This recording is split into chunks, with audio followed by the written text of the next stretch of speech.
পাকিস্তানের বিপক্ষে দ্বিতীয় টেস্টে 156 রানের লিড নিয়ে দ্বিতীয় দিন শেষ করেছে বাংলাদেশ। দ্বিতীয় ইনিংসে এদিন টাইগাররা সংগ্রহ করেন 3 উইকেটে 110 রান। টাইগারদের হয়ে দ্বিতীয় ইনিংসে সর্বোচ্চ রান করেন মাহমুদুল হাসান জয়। এছাড়া স্বাগতিকদের হয়ে আজ প্রথম ইনিংসে 3টি করে উইকেট পেয়েছেন নাহিদ রানা ও তাইজুল ইসলাম। এর আগে দ্বিতীয় দিনে বিনা উইকেটে 21 রান দিয়ে ব্যাটিংয়ে নামে পাকিস্তান। ব্যাটিং করতে নামেন প্রথম দিনের 2 অপরাজিত ব্যাটার আজান আওয়াইস ও আবদুল্লাহ ফজল। তবে দ্বিতীয় দিনের শুরুটা ভালো করতে পারেনি সফরকারীরা। খেলা শুরু হতে না হতে প্রথম সেশনের একদম শুরুতে আঘাত আনেন তাসকিন আহমেদ। তার একটি দুর্দান্ত ডেলিভারিতে উইকেট রক্ষক লিটনের কাছে তালুবন্দী হতে হয় আবদুল্লাহকে। তবে দুর্ভাগ্য যেন তখনও পিছু ছাড়েনি পাকিস্তানের। তাসকিনের পরের স্পেলেই আউট হতে হয় সফরকারী দলের আরেক ওপেনার আজানকে।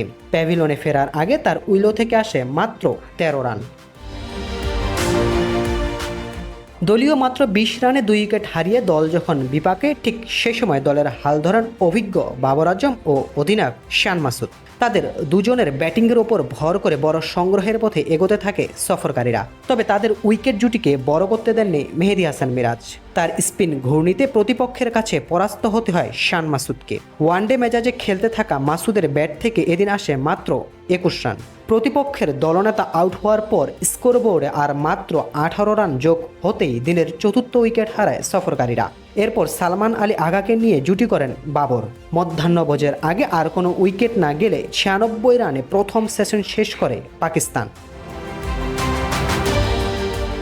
বিরতি থেকে ফিরে ক্যারিয়ারের 31তম অর্ধশতক তুলে নেন বাবর আজম। ওয়ানডে মেজাজে খেলতে থাকা সফরকারী দলের এই ব্যাটার ধীরে ধীরে এগোতে থাকেন সেঞ্চুরির দিকে। ঠিক শেষ সময় নাহিদ রানার বোলিং তোপে পাকিস্তান ব্যাটিং শিবিরে ঘটে ছন্দপতন।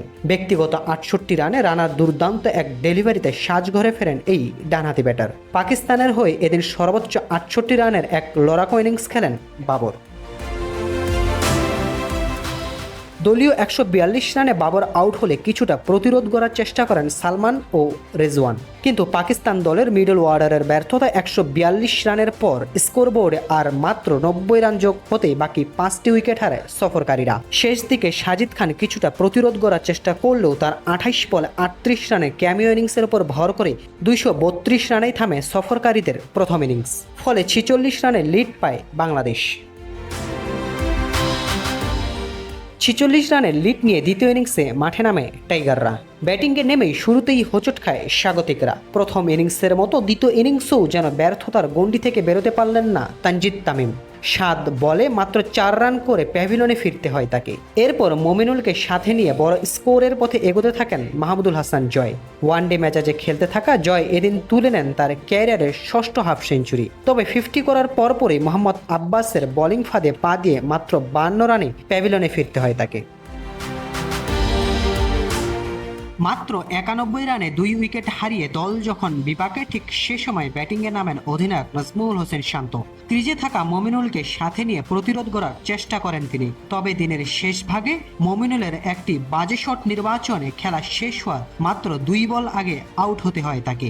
ফলে দ্বিতীয় দিন শেষে বাংলাদেশের সংগ্রহ দাঁড়ায় 3 উইকেটে 210 রান। প্রতিপক্ষকে বড় লক্ষ্য দিতে আগামীকাল আবারও ব্যাট হাতে 22 গজে নামবে বাংলাদেশ। সাইদুল ইসলাম সুজন, সে স্পোর্টস।